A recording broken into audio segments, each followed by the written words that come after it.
जन सुराज के वरिष्ठ एक तरह से कहीं तो संस्थापक सदस्य इष्टदेव तिवारी जी बानी। यहाँ से जानल जाए कि आज रउआ नेतृत्व में है नौतन भइल कार्यक्रम, बड़ा लोग जुटल रहनी, मन तो कुछ गदगद हो गई।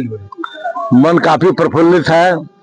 हमने इस मंच से सभी लोगों का अभिनंदन और धन्यवाद भी किया है। आज भी मैं खुलेआम कहता हूं कि हमारे अभिन्न अंग हैं रिंकू बाबू। रिंकू बाबू ने हमको जो सहयोग किया है इस सभा के लिए, इसके लिए मैं उनका आजीवन ऋणी हूं और भरपूर सहयोग किया है। और उस सहयोग का परिणाम रहा है कि हमारी सभा सफल रही है, अच्छी रही है और तमाम प्रबुद्ध वर्ग, युवा वर्ग, नौजवान वर्ग, महिलाएं, बच्चे सभी लोग इस सभा में सम्मिलित हुए हैं। जन सुराज के भावना से अवगत हुए हैं, जन सुराज की बातों को जाने हैं, जन सुराज के तथ्यों को सुने हैं, जन सुराज के तथ्यों को समझे हैं। अच्छा तिवारी जी, ये जो बहुत अच्छा लगा कि जन सुराज की बात जनता तक हम लोगों ने पहुंचाया। अच्छा, ये जहाँ नौतन आपने सभा किया है, ये नौतन खास करके माले भाकपा माले का गढ़ माना जाता है और उस गढ़ में आप सभा किए हैं, तमाम लोग आए थे। कितना सेंध लगा पाइएगा यहाँ से? सेंध लगाने का 100% दावा कोई नहीं कर सकता है, लेकिन जनता ने जो जागरूकता दिखाई है वह जनता बता रही है कि सेंध लग चुका है। और मैं ऐसी शक्तियों को जो अवांछित हैं, जो अराजक तत्व हैं, जो समाज में विध्वंसकारी स्थितियां पैदा करती हैं, ऐसे तत्व का आज समझिए तो एक तरह से जनता ने प्रदर्शित कर दिखला दिया है कि अब ऐसे तत्वों का नहीं चलेगा। और जनता ने कहा है कि वह सूझबूझ, न्यायप्रियता, लोकप्रियता, स्वच्छता और कानून का राज पसंद करती है।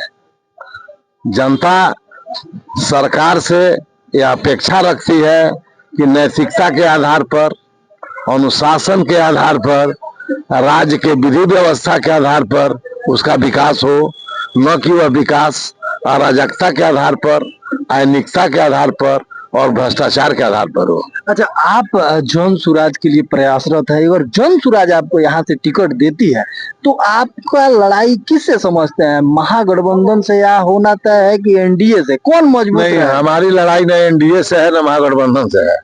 दोनों अपना अपना जनाधार खो चुके हैं। एनडीए का प्रत्याशी में भाजपा यहाँ नहीं लड़ने आ रही है। जदयू का कोई जनाधार इसलिए हम नहीं मानते हैं कि जो लोग जदयू के जनाधार हैं वही लोग राष्ट्रीय जनता दल के जनाधार हैं और वही लोग जो है माले के भी जनाधार हैं। इसलिए एनडीए और आरजेडी, ये दोनों दल अपना जनाधार जो है के बीच से एक तीसरा जनाधार जो उत्पन्न हो रहा है और उत्पन्न हुआ है, वह जनाधार है जन सुराज का, जिसमें स्वस्थ लोग हैं, अच्छी सोच है, अच्छे विचारधारा के लोग हैं, अच्छी बात सोचने वाले लोग हैं।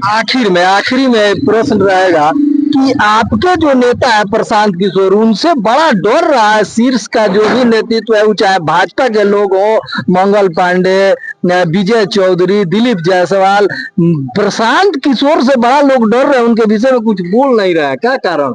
देखिए, प्रशांत जी जो भी बोल रहे हैं वह नीतीश जी पर कह रहे हैं कि नीतीश जी के राज काज और शासन में नीतीश जी की अपनी व्यक्तिगत कोई चल नहीं रही है, उनका कोई निर्णय अपना नहीं हो रहा है।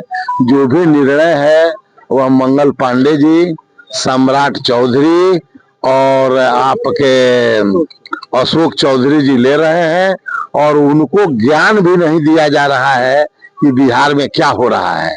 इसलिए प्रशांत जी का कहना है कि जो लोग, जो नेता, जो मंत्री हम लोगों के समाज के भ्रष्ट आकंठ में, भ्रष्टाचार में डूबे हुए हैं, उनसे यह अपेक्षा नहीं की जाए कि वे स्वस्थ सामाजिकता में बिहार का स्वस्थ विकास करेंगे। और जो वर्तमान परिवेश में जो शासन चल रहा है वह मुख्यमंत्री की जानकारी के विहीन चल रहा है। मानिए दूसरे शब्दों में तो निजाम सोया हुआ है, राज चल रहा है। चलिए, तो हमारे साथ थे सीवान के वरिष्ठ अधिवक्ता श्री इष्टदेव तिवारी जी, और इनका कहना था कि इस बार प्रशांत किशोर की जो पार्टी है जन सुराज, वो निश्चित तौर पर इस बिहार में जीत हासिल करेगी और बिहार को और आगे ले जाएगी।